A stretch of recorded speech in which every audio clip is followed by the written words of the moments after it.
사람에게 인사하겠습니다. 복 받는 자리에 오신 걸 축하드립니다.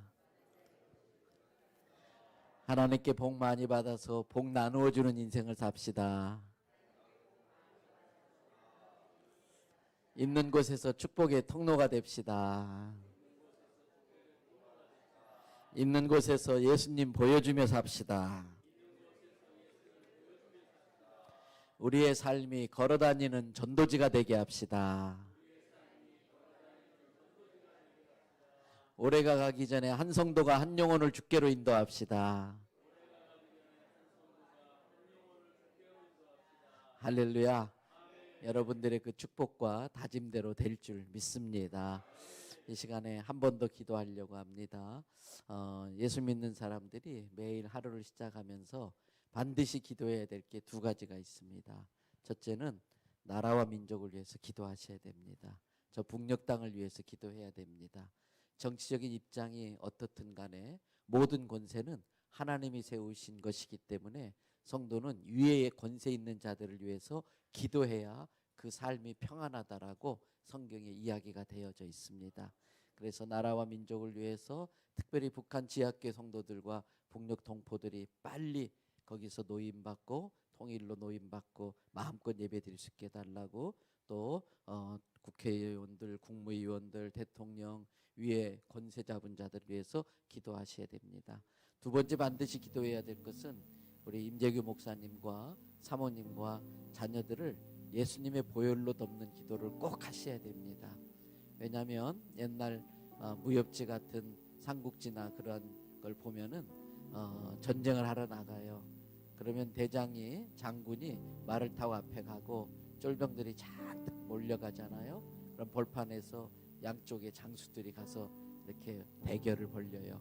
그러다가 한쪽 장수가 이렇게 지면은 싸워보지도 않고 쫄개들은 막 도망가고 이긴 쪽 장수 쪽의 쫄개들이 막 쫓아가고 대장 하나 날려버리니까 전쟁이 끝나버리는 거예요. 때문에 사단은 이 사랑의 동산교회 무너뜨리는 것은 대장되는 주께서 세우신 영적 지도자인 임재규 목사님이 주 공격 목표예요. 그래서 성도들은 날마다 담임 목사님과 또 사모님과 그 자녀들을 악한 마귀로부터 지켜달라고 예수님의 보혈로 덮는 기도를 하셔야 됩니다. 저희 교회는 바로 주일 대예배 강대상 바로 밑에가 기도실이에요. 그래서 1부 예배 시작되면 2부 예배 드리는 분들이 미리 오셔가지고 강대상 바로 앞에서 계속 기도하세요. 1부 예배 끝나면은 2부 예배 시간에 1부 예배 마친 분들이 그냥 가지 않고 기도실에 모여 기도하고 또 3부 예배 드릴 분들이 또 먼저 오시고 또 3부 예배 드릴 때는 4부 드릴 분들이 오시고 계속해서 그렇게 기도해 주셔서 그게 저에게 얼마나 큰 힘이 되는지 몰라요. 그래서 오늘 새벽에 이 두 가지를 놓고서 기도하고 개인 기도나 가정 자녀를 위한 기도는 이따가 또 말씀 마치고 기도하는 시간 드리도록 하겠습니다. 이 시간 이 두 가지 놓고 합심으로 함께 기도하겠습니다. 은혜와 사랑이 많으신 아버지 하나님, 오늘 이렇게 한 달을 시작하면서 이렇게 기도로 시작하게 하시니 감사합니다. 하나님 그동안 좀 우리에게 만나면서 말씀을 전할 수 있게 기회해 주셔서 감사합니다. 이 말씀을 있는 대로 전할 때에 말씀 자체에 큰 능력이 우리에게 임하게 하여 주시옵소서. 또 걸어가신 아버지 하나님 조국 대한민국을 하나님 불쌍히 여겨주시며 이어순한 것들을 정돈하여 주시고 하나님 위에 권세 잡은 자들이 하나님의 말씀과 공의로 이 나라를 이끌어가게 하시옵소서. 국민들로부터 존경받는 지도자의 복을 받는 나라가 되게 하여 주옵소서. 저 북한 땅을 불쌍히 여겨주시고 하루속히 통일되어져서 마음껏 우리와 함께 예배드릴 수 있게 해 주시기를 바랍니다. 은혜롭고 자비로우신 주님, 우리 임재규 목사님과 사모님과 그 삼남매를 축복하셔서 악한 원수 마귀의 공격으로부터 지키시고 보호하여 주옵소서. 주님 홀로 큰 영광 받으시옵소서. 높임 받으시옵소서. 영광 받으시옵소서. 예수님의 존귀하신 이름으로 기도드리옵나이다. 생명의 주관자가 되시는 아버지 하나님, 간밤에 병원 중환자실에서 오늘 하루가 너무나 절박해서 오늘 하루를 구했음에도 불구하고 하나님의 뜻이 어디 있는지 모르지만 그 생명을 거두어 간 사람들도 많이 있을 터인데 우리들이 뭐라고 주님께서 이 생명을 허락하시고 또 오늘 하루를 허락하셨음을 감사를 드립니다. 이 시간부터 잠자리에 들 때까지 예수님 손 꼭 붙잡고 예수님과 동행하게 하여 주옵소서. 먹든지 마시든지 무엇을 하든지 주의 영광이 위하여 사는 우리들 되게 해 주시옵소서. 대한민국이 하나님의 은혜로 존재할 수 있는 나라임을 고백합니다. 이 나라가 하나님의 은혜로 이렇게 잘 살게 된 것을 고백합니다. 그러나 이 땅 백성들이 하나님이 주신 축복을 죄를 짓는 데 쓰고 있어서 하나님 도끼가 나무 뿌리에 놓이는 건 아닌가 하는 두려움이 우리 속에 있습니다. 이 대한민국을 불쌍히 여겨주시고 이 민족을 통해서 열방의 복음을 전하는 민족 되게 하여 주시옵소서. 하나님께서 권세를 허락하신 자들이 하나님을 두려워할 줄 알게 하여 주시고 말씀 성경의 가치관으로 이 나라를 이끌어가는 지도자가 되게 하여 주시옵소서. 국민으로부터 마음에 우러나오는 존경받는 지도자를 만나는 복을 이 민족에게 허락해 주시옵소서. 사랑하는 북한 동족들을 불쌍히 여겨주시고 지하교회 성도들이 마음껏 예배드릴 수 있는 날이 오도록 속히 통일하여 주시옵소서. 하나님, 이 교회의 담임 목사로 세우신 임재규 목사님과 사모님과 삼남매를 주께서 지켜주시옵소서. 예수님의 보혈로 덮어주셔서 어떤 원수마귀도 넘보지 못하게 막아주시옵소서.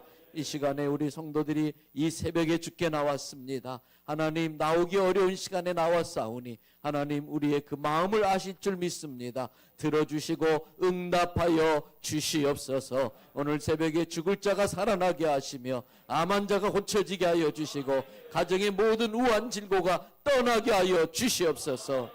이 시간에 귀한 예물을 올리는 손길들이 있습니다. 사람이 무엇을 심든지 심는 대로 거둔다고 하셨사오니 물질로 심는 자들에게 물질로 거두는 복이 있게 하여 주시옵소서. 앞으로 들어왔는데 뒤로 새는 일이 없게 하시며 쓸데없는 지출 막아 주시옵소서. 베풀고 나누고 흘려보낼 수 있는 넉넉함이 있게 하여 주시옵소서. 풍성함으로 축복해 주시옵소서.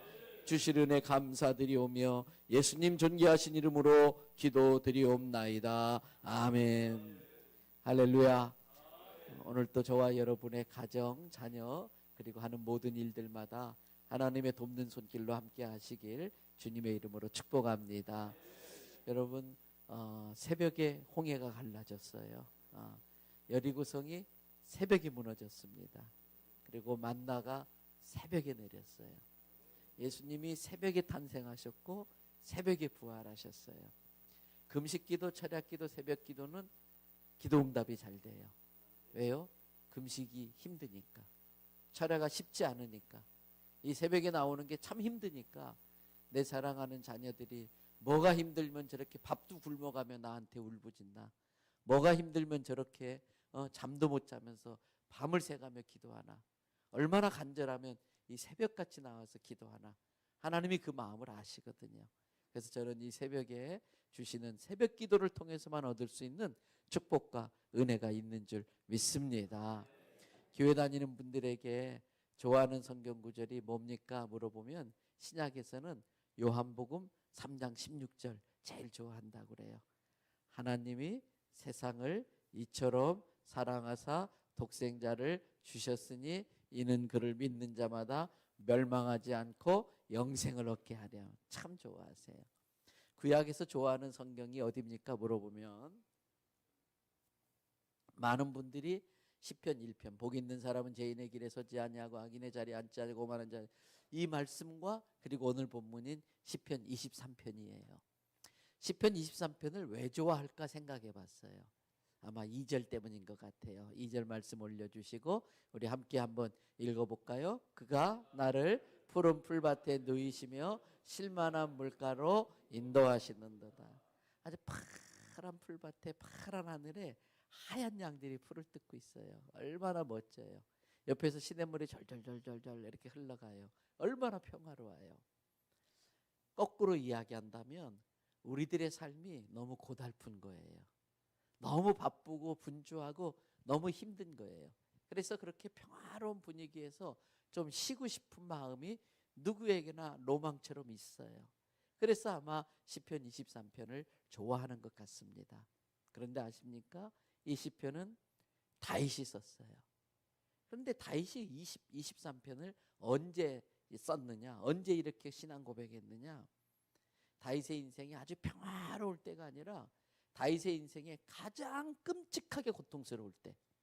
그래서 많은 성경학자들은 이 시편 23편을 다윗이 왕의 자리에 있다가 믿었던 자기 아들 압살롬에게 쫓겨나서 오늘 죽을지 내일 죽을지 도망치면서 자기의 생사를 감당할 수 없는 그때에 이 시편 23편에 신앙 고백을 했다고 학자들이 이야기를 해요.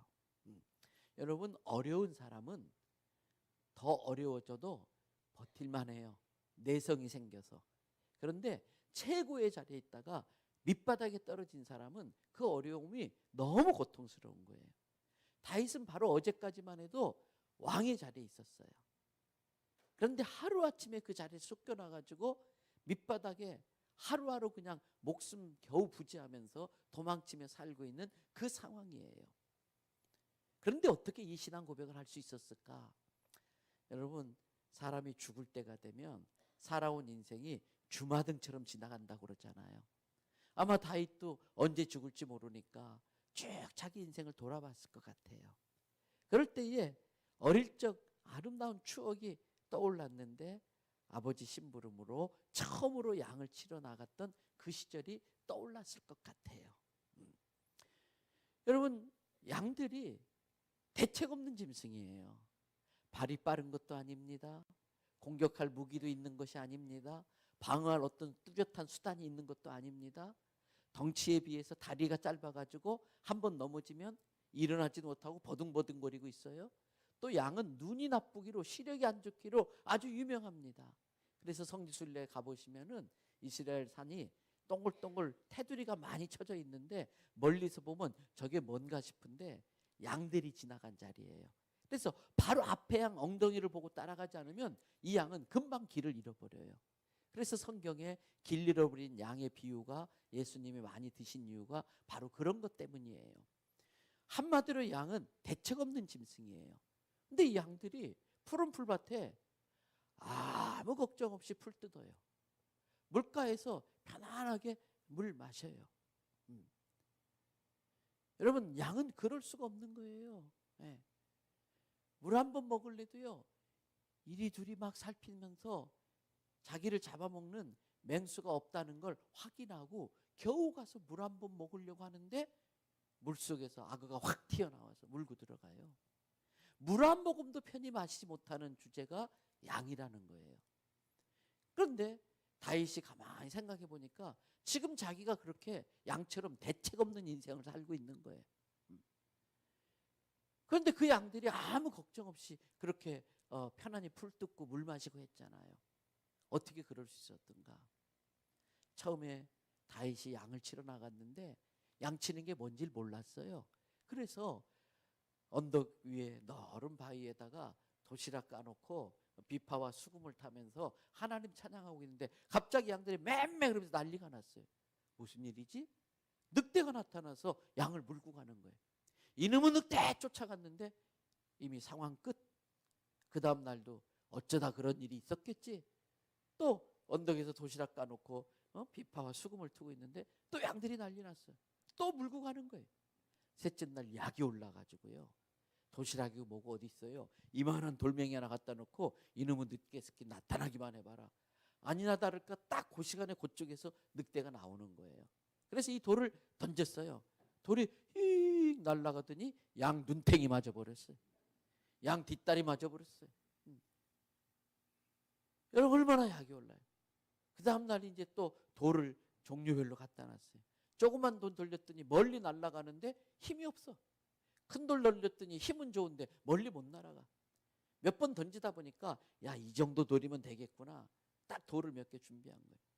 그리고 나무 하나 정해놓고 던지는데 맞나요? 안 맞지요. 싱싱 다 날아가는 거예요.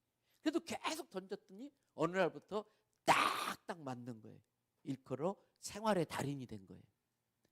그때부터 늑대 나타나면 돌려가지고 딱 하면 깨갱하고 도망가는 거예요. 그걸 몇 번 했더니 양들이 이제는 늑대 나타나도 신경도 안 써요. 왜? 목자가 있으니까. 목자가 있으니까. 여러분, 저와 여러분의 삶이 이 양처럼 대책 없는 인생이에요, 솔직히. 오늘 하루 어떤 일을 당하는지 몰라요. 어젯밤에도 정말 오늘 하루가 간절했는데 하나님 허락하지 않으면 그냥 가야 되는 거예요.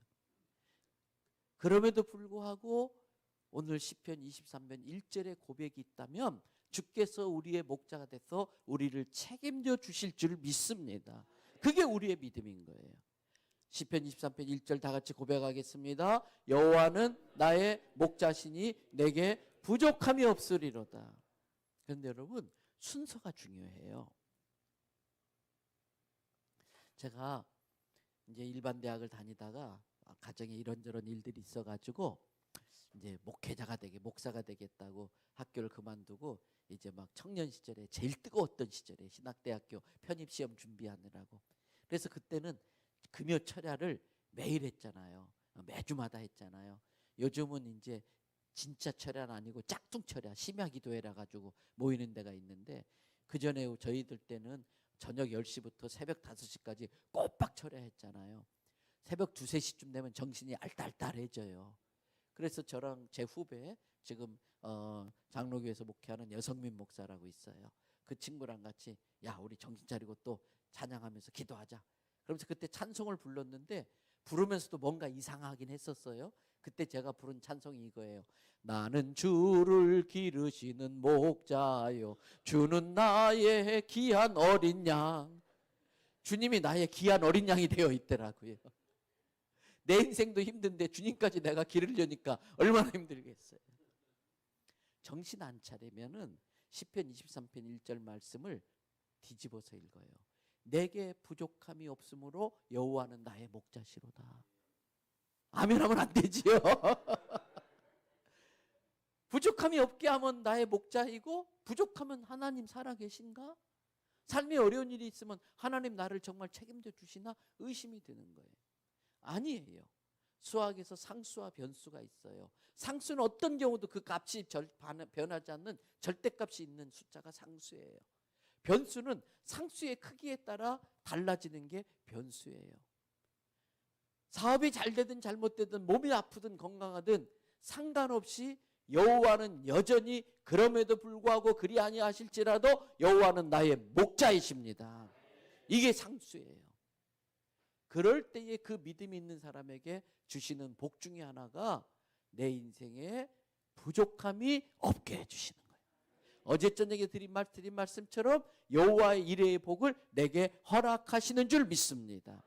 그런데 문제는 내게 부족한 게 뭔지를 정확히 알아야 돼요. 병은요, 증상이 민감해야 됩니다. 그래서 무서운 병 중에 하나가 폐에 관련된 병이에요. 폐에는 신경이 없어요. 숨 쉴 때마다 신경이 있으면 숨 쉴 때마다 신경이 쓰이니까 하나님이 그렇게 만든 거예요. 그래서 폐에 어떤 문제가 생긴 걸 증상으로 느낄 때쯤 되면 이미 늦을 경우들이 많아요. 그래서 증상이 딱 반결되면은 왜 이런 일이 벌어졌지? 왜 이런 현상이 나타나지? 왜 이런 증상이 나타나지? 진단을 잘 하셔야 돼요. 첫째는 증상에 민감해야 되고요. 둘째는 진단을 잘 하셔야 돼요. 세 번째는 명의를 만나서 처방을 잘 받아야 돼요. 그래서 어떤 병들은 적어도 의사 3명을 만나봐야 정확한 진단을 해요. 제 장인도 의사고, 제 아랫동서도 의사고, 제 사위도 의사인데요. 의사들도 실은 잘 모른대요. 때문에 진단을 잘 받아야 돼요. 그 다음에 처방을 잘 받아야 되고 복용을 잘 하셔야 돼요. 신앙생활도 똑같아요. 감사가 자꾸 사라졌어. 자꾸 원망스러운 증상들이 나타나. 그럴 때 이게 왜 이러지? 성경 읽는 게 옛날처럼 재미가 없어. 기도가 힘들어. 왜 이러지? 왜 즐거움과 기쁨이 사라졌지? 증상에 민감하셔야 돼. 왜 이런 일이 벌어졌는지 진단을 잘 하셔야 돼. 그리고 임재규 명의를 잘 만나가지고 처방을 잘 받으셔야 돼. 그리고 그대로 복용하셔야 돼요. 뭐가 부족한지를 모르면 엉뚱한 걸 구하는 거예요. 제가 지금 대연성결교회 26년째 목회를 하는데 처음에 교회 부임했더니 100여 명 좀 안 모이는 어르신들만 주로 모인 교회가 전임자 때문에 큰 문제가 일어나서 그냥 풍비박산돼서 다 흩어져 버렸어요. 예배당이 35평, 이거보다 더 작아요. 35평 1층짜리 건물에 비가 새는데 언덕바지에 있어요. 차도 안 올라와요. 젊은 목사가 가서 막 통성기도하면서 막 정말 교회 부흥시키려고 막 주여 삼차하고 박수 찬양하면은 갑자기 교회 지붕이, 윗집 사시는 아저씨께서 교회 지붕에다가 막대기를 상시 비치했다가 조금만 시끄러우면 막 두들기는 거예요. 조용하라고.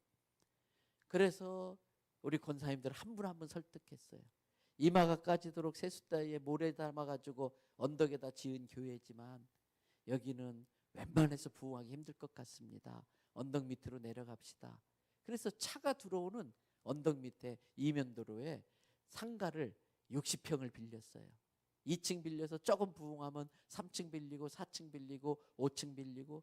그래서 부임 7년째 도저히 좁아서 안 되는 거예요. 그래서 부산에 오시면 지하철이 있는데 지하철 2호선에 목골역이라고 있어요. 거기 4번 출구로 걸어 올라오시다가 실수로 마지막 계단에 발 걸려 넘어지시면 코가 교회 마당에 들어와요.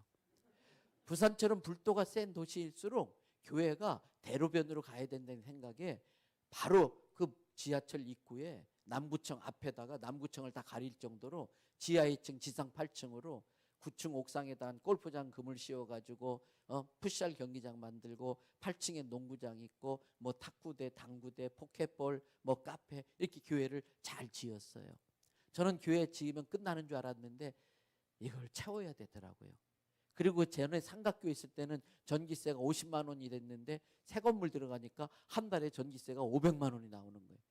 없던 야간 당직자, 주간 당직자, 없던 막 승합차가 몇 대 생기고 막 한 달에 이자가요. 그 당시에 리먼 브러더스 사태 때문에 이자가 한 달에 막 2,400만 원씩 나가는 거예요.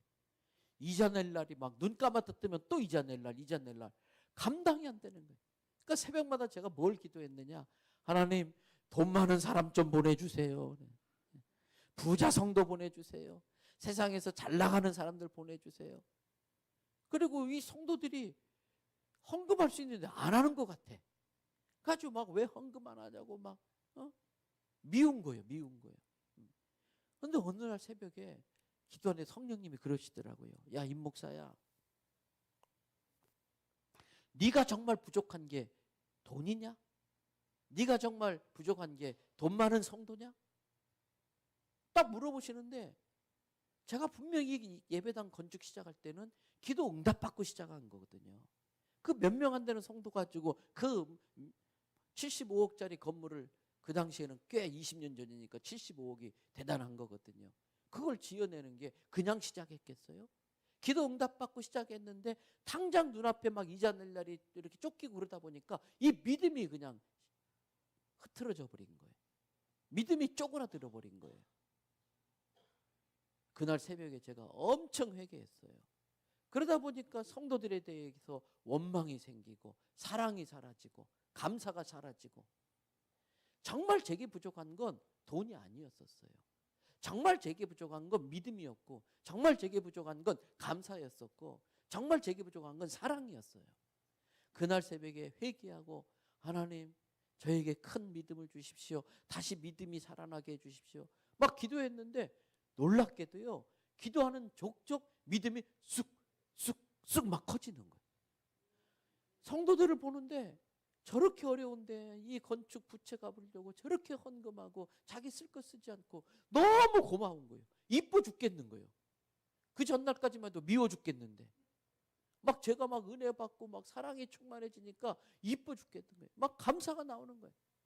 여러분 교회 부흥은요 분위기입니다. 맛집이요. 우리 교회 장로님 한 분이요. 저기 맛있는 집 있다고 철마까지 절 데리고 갔어요. 밥 먹으러 1시간 동안 합차고 쌈밥 맛있다고. 별거 아니에요. 그냥 쌈밥인데 소문났는데 막 그 산골짜기에 차가 꽉 차가지고. 사랑의 동산교회가 하나님의 말씀의 맛집인 줄로 믿습니다. 근데 소문내야 돼. 맛집은. 아무리 맛집이라도 소문 안 나면 못 와요. 여러분 그러면 이 주차장이 꽉 찰 거예요. 교회는 분위기인 거예요. 그런데 잔치집 분위기 깨는 데는 몇 명이면 충분할까요? 한 명이면 충분해요. 잔치집 분위기 깨는 사람 되지 마시기 바랍니다. 분위기 살리는 거예요. 막 감사하고 막.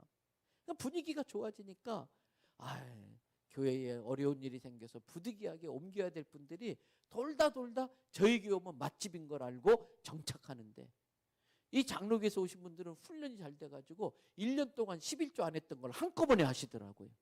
그러면서 막 부채가 확확 줄면서 교회가 막 부흥하더라고요. 여러분, 여호와가 나의 목자시라는 걸 고백하시기 바랍니다. 우리 교회가 건축 중에 부채가 아무리 많아도, 이제 낼 날이 아무리 빨리 다가와도 여호와가 목자이기 때문에 걱정할 게 없었던 거예요. 근데 제가 믿음이 부족한 줄 모르고 엉뚱한 거 구하고 있었던 거지요. 증상을 정확히 캐치해야 됩니다. 왜 그런 일이 벌어지나 진단을 정확히 해야 돼요. 처방 잘 받으셔야 돼요. 그리고 순종을 잘 하셔야 돼요. 복용을 잘 하셔야 돼요. 그럴 때에 두 번째 우리에게 주시는 축복 중에 하나가, 주께서 우리를 푸른 풀밭으로 인도하세요. 쉴만한 물가에 인도하셔서 우리로 하여금 쉬게 하시는 거예요. 저는 이 사랑의 동산교회가 여러분의 인생에 푸른 풀밭 되기를 축복합니다. 여러분의 가정이 여러분의 가족들에게 푸른 풀밭 쉴만한 물가가 되기를 축복합니다. 가정은 공부하는 곳 아니에요. 공부 열심히 한 자녀가 와서 쉬는 곳이 가정이에요. 가정은 일하는 곳 아니에요. 밖에서 열심히 일한 사람이 들어와서 쉬는 곳이에요. 교회는 가정 같아야 돼요. 가정과 교회는 실수가 용납돼야 돼요. 사회에서 실수하면 큰일 납니다. 가정과 교회는 실수가 용납돼야지 정죄가 있으면 안 돼요. 죄를 정하는 정죄는 하나님만 하실 수 있는 거예요. 가정은 무조건 품어주고 받아주고 자빠지고 넘어져도 잘했어, 괜찮아, 또 일어나면 되지, 다음번에 시험 잘 보면 되지, 얼마나 고생했니, 아이 괜찮아, 쉬어, 하나님께 다 맡겨. 할렐루야. 교회와 가정이 그렇게 돼야 돼요. 그래서 교회는 가정 같아야 되고요, 가정은 교회 같아야 돼요. 여러분, 장로님들이 교회에서 막 성질 부리지 않잖아요. 근데 집에 가서 성질 부리면 그건 뭔가 이중적이잖아요. 교회는 가정 같고 가정은 교회 같아야 돼요. 그래서 저희 교회 변하지 않는 표어가 있어요. 아마 내일 저녁에 이 말씀 드릴 수 있을지 모르겠는데 한번 따라 합시다. 시댁 같은 교회 만들지 말고 친정 같은 교회 만들자. 친정 같은 교회는 어떻게 만들어요? 내가 친정 엄마 같은 마음으로 다른 사람 바라보면 돼. 내가 친정 언니 같은 마음으로 바라보면 되고, 친정 오빠 같은 마음으로 다른 성도 바라보면 다 용납이 돼요. 정죄하는 교회가 아니고 품는 교회 되기를 바랍니다. 여러분, 그래서 가정은, 이 교회는 푸른 풀밭 쉴만한 물가가 돼야 돼요. 그런데 푸른 풀밭에서 정작 해야 될 일이 있어요.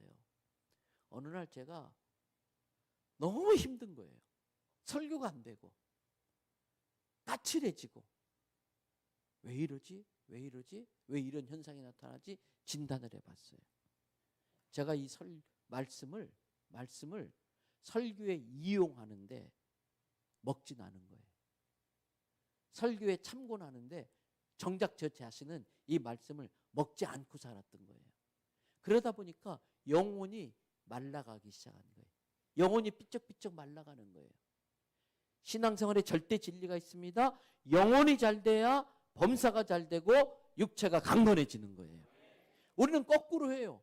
영혼이 문제가 있는데 그건 모르고 몸에 좋은 음식만 그저 먹으려고 그래요. 아니요. 현대병의 대부분은요, 스트레스 때문에 음식을 먹어도 제대로 소화를 못 시키는 거예요. 소화시키는 걸 다른 말로 하면은 그 속에서 부패하는 거나 마찬가지인 거예요.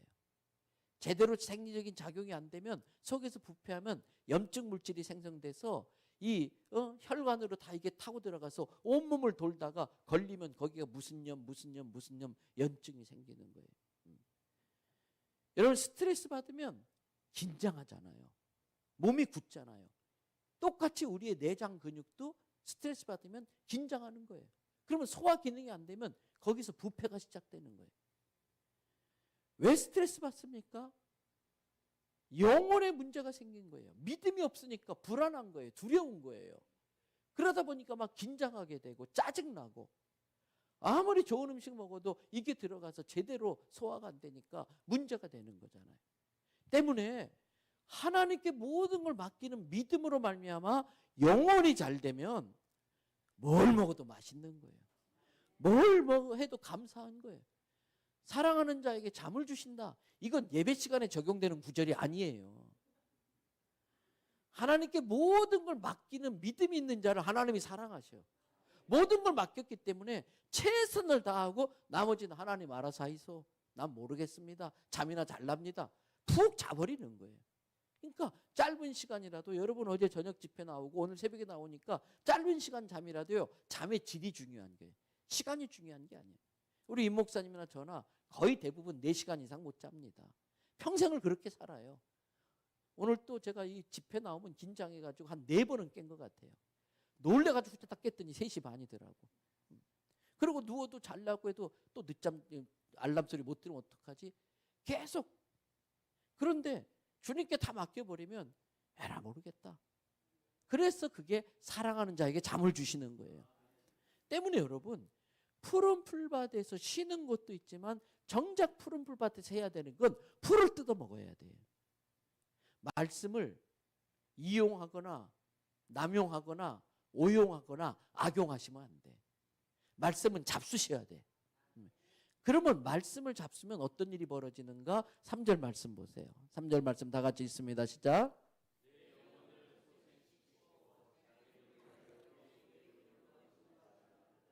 소생이 뭐예요? 심폐소생술. 다시 살아나는 거예요. 영혼이 빌빌빌거리고 병 걸려가지고, 그래가지고 범사가 꼬이고, 그래서 음식도 맛없고 몸이 병들고 이런데, 영의 양식을 먹으면, 사람은 영적 존재이기 때문에 영의 양식을 먹어야 되는데 영의 양식을 먹으면 영이 건강해져요. 이게 소생이에요. 다시 살아나는 거예요. 그러면 그 사람의 영이 소생됐다는 걸 어떻게 알 수 있는가? 이 말씀 뒤에 보니까 내 영혼을 소생시키고 그가 무엇을 위해서? 자기 이름, 여호와의 이름을 위하여 어디로? 의의 길로 인도하시는도다. 영이 죽은 사람은요, 진짜 자기 이름, 야 내가 그러자고 그랬잖아, 내가 이렇게 했잖아, 내가 다 자기를 높여. 직원회 하다가도 자기 의견이 안 받아들여지면 신경질 팍 내고 나가버리고, 자기 말대로 안 되면 성질 부리고. 영이 죽은 사람은 혈기가 살아있어. 영이 죽은 사람은 지 자랑만 하고 다녀. 그러나 영이 산 사람은 아이고 제가 한 게 없습니다. 다 주님의 은혜입니다. 하나님께서 하셨습니다. 죽어도 아멘 안 하시네. 영이 산 사람은 다 주의 영광을 위해서, 여호와의 이름을 위해서. 그래서 영이 산 사람은요, 하나님의 이름을 위하여 의의 길로 가는데, 때로는 그 의의 길이 죽을 맛이에요. 그래서 영이 산 사람은 눈 한번 질끈 감으면 큰 돈이 생겨도 하나님의 자녀로 할 수 없는 일이라면 절대 하지 않아요. 영이 산 사람은 그 길이 죽을 지경이언정 의의 길이라면 하나님의 이름을 위하여 그 길을 가는 거예요. 그래서 4절 말씀이 나오는 거예요.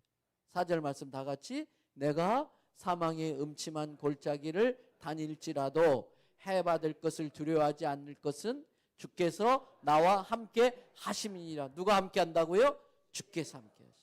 자, 그럼 생각해 보세요. 이 양이 대책 없는 주제에 또 멋내는 걸 좋아해요. 흰 옷 입는 걸 좋아해요. 그래서 푸른 풀밭에 흰 옷 입고 알짱알짱거려요. 참 멋스럽지요. 그런데 생각해 보세요. 목자 없는 상태의 푸른 풀밭에 하얀 양이 돌아다니면 맹수 입장에서는 어때요? 기가 막힌 먹잇감이지. 그런데 사망의 음침한 골짜기, 우리 모두 싫어요. 목자도 우리를 사망의 음침한 골짜기로 데리고 가고 싶지 않아요. 그런데 데리고 가지 않을 수가 없어요. 왜? 거기를 지나야만이 가나안 땅 푸른 풀밭에 갈 수 있기 때문에. 그래서 부득이하게 위험한 줄 알지만 목자가 양들을 사망의 음침한 골짜기를 데리고 가는데, 그럼에도 불구하고 사망을 이길 자신이 없으면 애시당초 안 데려가요. 왜?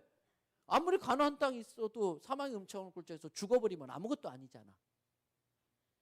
그래서 목자는 사망의 음침한 골짜기를, 사망을 이길 자신 없으면 아예 안 데려가겠지만 생명이 주께 있는 줄 믿습니다.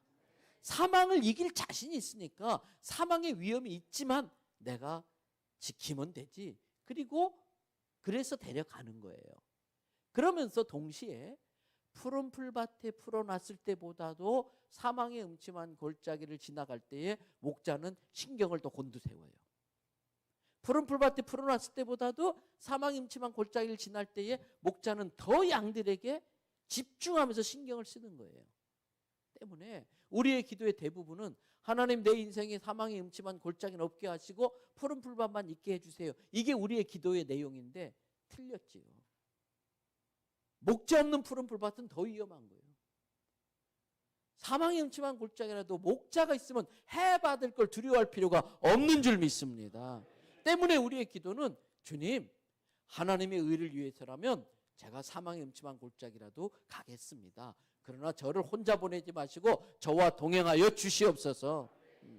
그래서 우리의 관심사는 푸른 풀밭이냐 사망의 음침한 골짜기냐가 아니라 거기에 목자와 함께 하느냐가 중요한 거예요. 주님이 나와 함께 하느냐가 중요한 거예요. 주께서 나와 함께 하시면 해받을 것이 두렵지 않다는 거예요. 그러면서 목자는 사망의 음침한 골짜기를 지나갈 때 어떻게 인도하느냐. 말씀에 뭐라고 되어 있어요? 주의 지팡이와 막대기. 지팡이는 양에게 쓰는 것이고 막대기는 늑대에게 쓰는 거예요. 네. 그래서 양들을 인도할 때 목자가 탁탁 이렇게 쳐줘요. 근데 가끔 양들 중에 집단에 똑똑한 양이 있어요. 집단에 똑똑한 양은요, 고집이 셉니다. 남의 말을 안 듣습니다. 그러면서 야, 저기 맛있는 풀 있다. 그리고 글로 가요. 풀이 맛있는 건 맞아요. 그런데 늪에 난 풀이에요. 야, 저 풀 때깔 곱다. 그리고 글로 가요. 때깔 고운 건 맞아요. 독이 있는 풀이에요. 양은 맛을 생각하고 색깔을 보지만 목자는 늪을 알고 독을 알아요. 그때 요 녀석도 잘난 척하네. 턱턱턱 쳐줘요. 진짜 똑똑한 양은 아차, 맛있을지 모르지만 저기 갔다가 늪에 빠져 죽는구나. 저 색깔 고운데 빠져가지고 저거 먹었단 독에 대해서 죽는구나. 얼른 깨닫고 돌아옵니다. 근데 집단에 똑똑한 양은요, 고집이 세고 남의 말 안 듣잖아요. 똑똑 쳐도 몰라요. 여러분, 영적으로 예민하셔야 돼요. 영이 깨어 있어서 톡톡 치면 얼른 깨달아야 돼. 주일날 목사님의 설교 한마디에, 주일날 장로님의 대표 기도에 그 문장 한마디에, 오늘 부른 찬송가 2절 중간 가사 단어 하나에 영이 번쩍 살아나야 돼. 주님의 지팡이를 느끼셔야 돼. 그걸 못 느끼면 어떻게 되느냐? 고집 부리고 가요. 옛날 어릴 적에 아이들 키우는데 오랜만에 손님이 오면 애들이 손님 백 믿고 까불어요. 엄마가 이게 너무 까불다 싶으면 엄마 눈에서 레이저가 나갑니다. 똑똑한, 진짜 똑똑한 애는 얼른 상황 파악하고 지방에 들어가서 만화책을 볼지언정 공부하는 척이라도 해요. 근데 집단에 똑똑한 애는요, 엄마 눈에 레이저가 딱 쏘면 뭐 어떻게 하는지 저 보세요. 매라고 이래요. 그런 애들은 손님 가고 나면요, 비 오는 날 멈지나게 얻어터져요. 비 오는 날 멈지나게 맞아보신 적 있어요? 그걸 전문 용어로 매를 번다 그래요. 네. 여러분, 신앙생활하면서 하나님의 막대기를 맞는 일이 없기를 바랍니다. 영이 살아있으면 그게 바로 지팡이에요. 그런데 그래도 고집 부리고 하면 할 수 없이 목자는 지팡이 굵은 곳으로 돌려가지고 한 대 후려쳐요. 그게 막대기예요. 왜? 다리 몽둥이 부러뜨려서라도 살려내야지. 그래서 우리 인생 살면서 다리 부러지는 큰 시련, 내 사업의 다리가 부러지고 건강의 다리가 부러지고 인간관계의 다리가 부러지는 큰 시련이 만나면 사랑의 매라고 깨달으면 돼요. 이렇게 해서라도 주님이 나를 살리시려고 하는 거구나. 오히려 매 맞은 걸 감사해야지요. 비록 다리는 부러졌어도 죽지 않는 걸 감사해야지요. 그리고 목자는 다리 부러진 양을 어깨에 들셔맵니다. 그리고 제일 좋은 꼴을 먹입니다. 그런데 문제는 그 과정 속에 나머지 99마리 양이 위험에 빠진 거예요. 그 과정 속에 이 공동체가 그냥 그거 수습하느라고 앞으로 전진 못하고 혼란에 빠지게 되는 거예요. 그래서 여러분, 목자의 등에 올라타는 양이 되지 마시고 목자의 사역에 동역하는 양이 되시기 바랍니다. 저희 교회는 저는 장로님, 권사님, 안수 집사님은 웬만하면 신방 안 갑니다. 웬만하면 병 걸렸어도 신방 안 갑니다. 왜요? 사가족 신방할 일이 얼마나 많은데요. 어린 신자 돌볼 일이 얼마나 많은데요. 이런 권사님, 장로님, 안수자님, 항존직들은요, 목회의 대상이 되면 안 되고 목회의 동역자가 되셔야 돼요. 어떻게 동역하느냐? 젊은 양이 넘어졌어요. 바둥바둥거려요. 그러면 노련한 장로님 양이 가셔서 엉덩이를 한번 쑥 밀어주면 돼요. 그럼 파닥파닥 일어나요. 노련한 권사님 양이 가가지고 어깨를 한번 싹 밀어주면 일어나요. 나도 자네처럼 힘들 때 있었어. 그때 내가 금식 기도하고 이겨냈어. 힘내. 내가 같이 기도해 줄게. 내가 일주일 아침 금식 기도 같이 할 테니까 기운 차려. 밀어주고. 이게 목회 동역이에요. 저는 적어도 이 새벽에 나오신 분들은 목회의 대상이 아니고 목회의 동역자 되기를 축복합니다. 그럴 때 주님이 주시는 복이 있는데 계속해서 보세요. 5절 말씀 보겠습니다.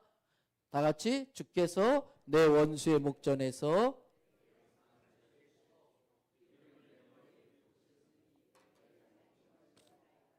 원수의 목전에서 뭘 차려줘요? 밥상. 이건 뭐냐면 전쟁에서 승리한 장군이 포로들을 끌어오면 원수 포로들을 다 앞에 묶어놓고서 앞에서 개선 장군 파티해 주는 거예요. 이건 승리를 의미하는 거예요. 우리가 이 사명임체형 골짜기를 잘 주의 지팡이로 안내받아서 통과하고 나면은 주께서 잘했다고 우리 가나안 땅에 승리의 밥상을 차려줄 줄 믿습니다. 그래서 여러분, 성도의 삶은 성공이 되면 안 돼요. 성공은 마귀가 만들어 놓은 프레임이에요. 우리를 속이는 거예요.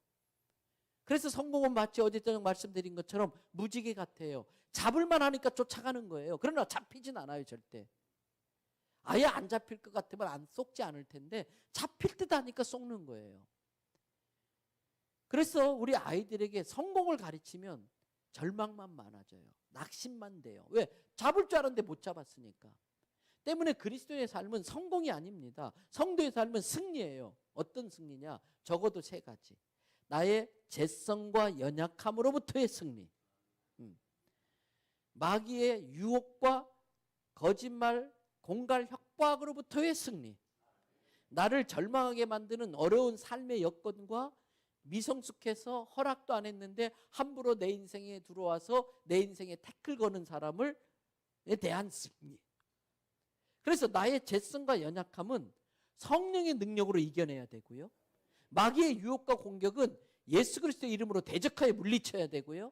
내 환경의 어려움은요. 그리고 나를 힘들게 하는 사람은 믿음과 용서로서 승리해내야 돼요.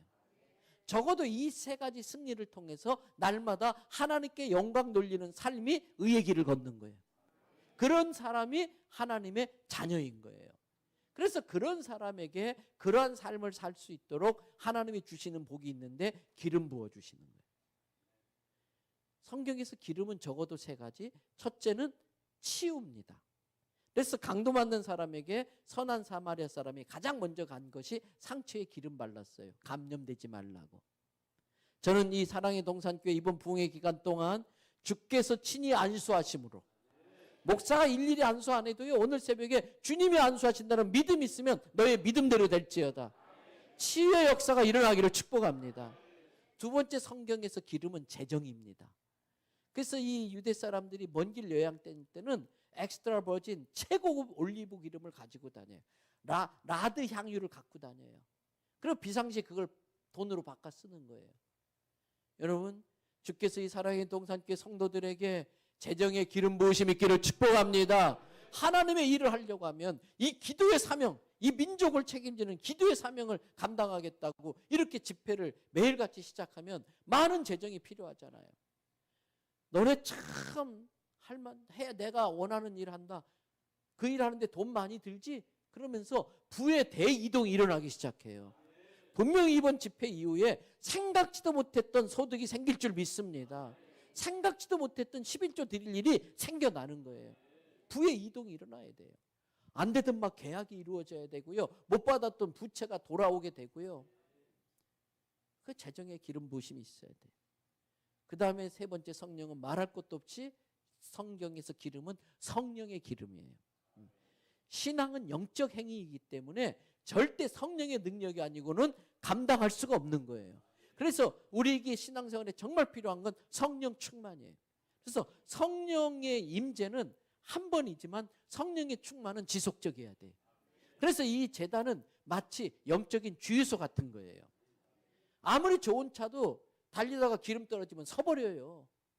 그래서 반드시 기름 떨어지기 전에 차는 주유소를 들려야 돼요. 과거에 성령 받은 거 가지고 울고 먹으면 안 돼요. 매 주일마다 겸손함으로 주여 말세의 남종과 여종에게 부어주신다고 하신 그 성령으로 부어주시옵소서. 그런데 주님은 여기 마지막에 뭐라고 그랬어요? 내 잔이 뭐예요? 넘치는. 채움을 넘어서 넘치는 거예요. 우리는 자꾸 채우려고 그래요. 진짜 채움은 뭔지 아세요? 여기다 물을 부으면 꽉 채워졌어요. 그런데 한 방울 더 떨어뜨리면 표면 장력이 깨지면서 흘러나가 버려요. 성도의 인생은요, 채우는 인생이 아니라 넘치는 인생이 돼야 돼요. 그래서 저희 교회도요, 할 수 있는 대로 선교하는데, 장학하는데, 서울신대 장학생 하는데 자꾸 흘려보내요. 건축하면서도 선교비와 교육비는 줄이질 않았어요. 자꾸 흘려보내요. 이제 임재규 목사님도 곧 60이 되잖아요. 이러면 후배들이 잘 찾아와요. 저희 교회만 해도 제가 부산의 영남 지역에서 제일 큰 교회다 보니까 선배든 후배든 제가 밥을 사면은 그건 당연한 거예요. 감사하다고도 안 해요. 당연히 사야 돼요. 안 사면 욕해요. 저희 교회 부목사님들 친구들이 부산에 오면 항상 인사하러 온다고 전화하고 찾아와요. 왜요? 제가 절대 빈손으로 안 보내거든요. 뭐 20만 원, 30만 원, 50만 원, 때로는 100만 원 꼭 줘서 보내거든요. 그래서 우리 교회 성도님들이, 권사님 이런 분들이 종종 뭐 1,000만 원, 2,000만 원 저에게 갖다 줘요. 목사님 이건 헌금 아니고 목사님 필요한 데 쓰세요. 영수증 없이 써야 될 때 많으니까 이거 쓰세요. 근데 그게 독이거든요. 그래서 제가 그걸 재정부에다 다 보내면서 그분이 원하면 이름 밝히고 원하지 않으면 무명으로 넣어놓고 그걸 목적 헌금으로 딱 정해놓고 그건 영수증 필요 없이 제가 장로님한테 전화하면은 바로 보라 그냥 제가 말하는 계좌로 그냥 보내주세요. 그것 때문에 하나님 축복하시는데 제가 깨달은 게 있어요.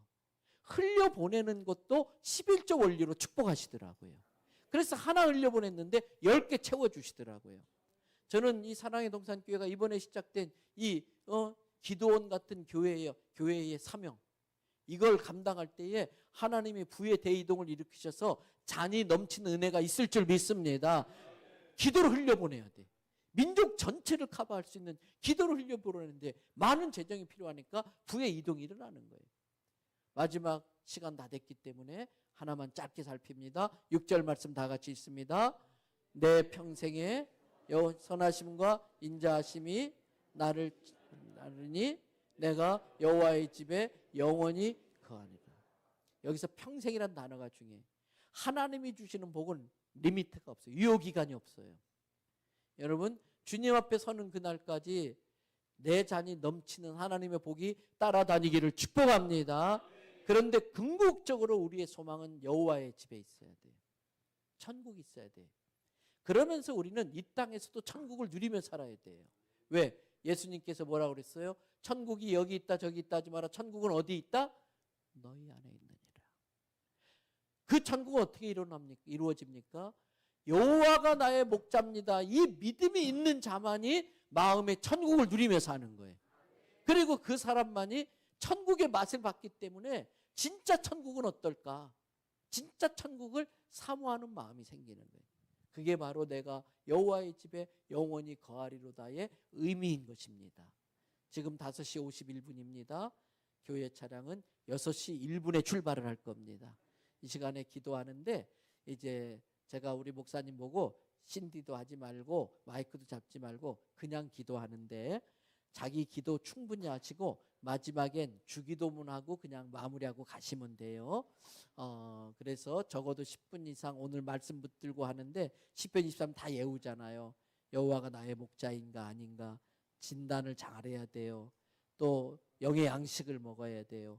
여호와의 이름을 위하여 의의 길을 걷되 사망의 묻지만 골짜기도 두려워하지 말고 지팡이의 안내를 받아서 잘 통과하면 내 잔이 넘치는 은혜가 임하게 되고 내 삶에 하늘나라가 이루어질 줄 믿습니다. 오늘 이제 음악을 제가 틀어달라고 보냈는데 이 음악은 시중에서 파는 게 아니에요.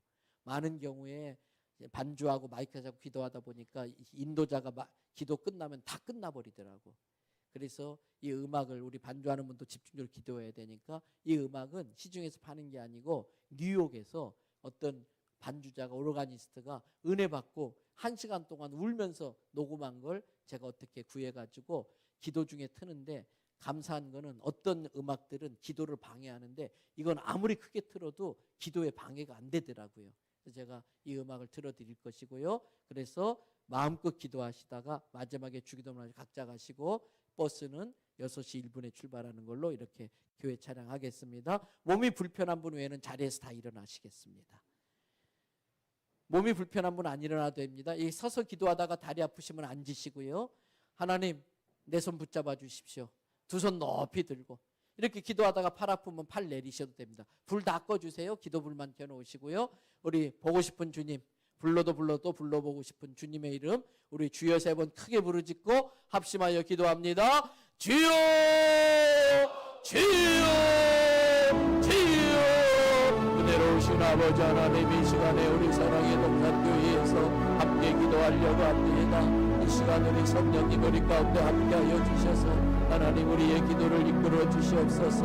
성령 충만 은혜 충만한 시간 되게 하여 주시옵소서. 살아계신 하나님의 능력을 경험하는 시간 되게 하여 주옵소서.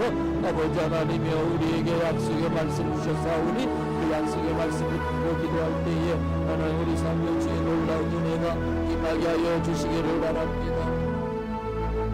아버지 하나님 하늘문을 활짝 열으시옵고 하늘의 신령한 복과 이 땅의 기름 뒷복으로 이 자리에 모인 주의 백성들을 축복하여 주시옵소서. 은혜 위에 은혜를 더하여 주시옵소서. 아버지 하나님 열로요 스폴로요와 오주의 시어리비 열로키요 열로요 스피오리 열로요와 오주의 시어리비 열로카비요 누기비비 열로요 주여 열로요 하나님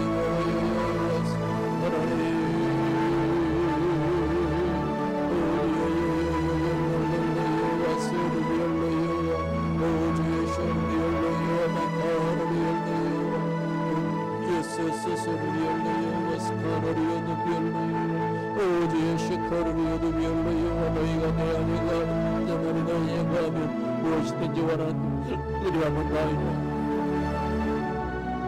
하나님 열어리오 약속의 말씀을 믿고 나아갑니다. 주여 응답하여 주시옵소서. 아버지 하나님의 이 새벽이 기적의 현장이 되길 바랍니다. 하나님의 능력을 체험하는 자리가 되기를 바랍니다. 주여 우리를 불쌍히 여겨주시옵소서. 불쌍히 여겨주시옵소서. 내 힘으로 감당할 수 없는 문제들을 주님 앞에 드리고 나옵니다. 하나님 내 자녀들을 주께서 이끌어주시고 인도하여 주시옵소서. 내 사랑하는 아들 하나님을 축복하셔서 교수의 길이 열려지게 하여 주시고 의사가정을 축복하여 주시고 재정의 문을 허락하여 주시옵소서. 우리의 열함을 축복하시며 우리가 원한다면 하나님의 미국에서 다일찍은 다닐 수 있게 하시고 하나님의 어떤 미국에서 새로운 삶을 시작할 수 있는 기회를 허락하시옵소서. 하나님의 마음의 기쁨과 감사가 있게 하여 주옵소서. 아버지 하나님 이 아이 디아와 이 나를 말씀으로 잘 양육할 수 있는 기도의 어머니 되게 해주시고 기도의 어머니가 되게 하여 주시옵소서. 이와 이 나를 축복하시되 하나님의 이 문화권에 살지만 스트레스 받지 않게 하시고 오히려 더 다양성을 갖추고 더 풍성한 삶이 풍성해지게 하여 주시고 이 아이들에게 어려운 영들을 축복하여 주시옵소서. 자비롭고 내려오신 아버지 하나님 우리 아이비를 축복하시옵소서. 믿음 좋은 자녀를 만나고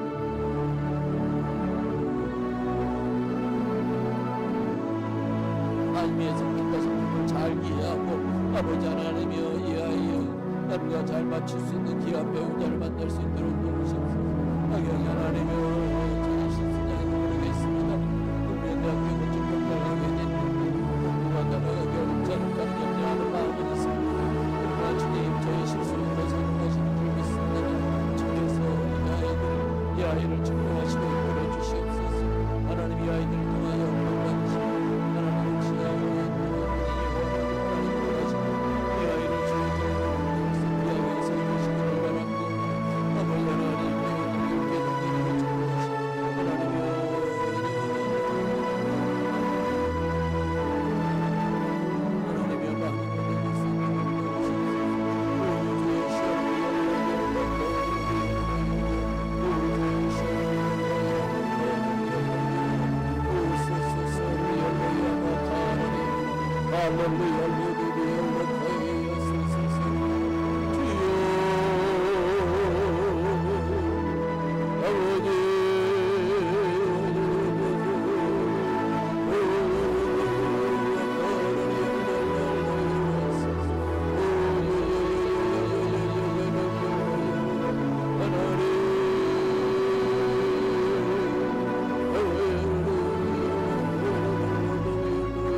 하나님의 영으로 말하는 자는 예수를 불러도 절하지 아니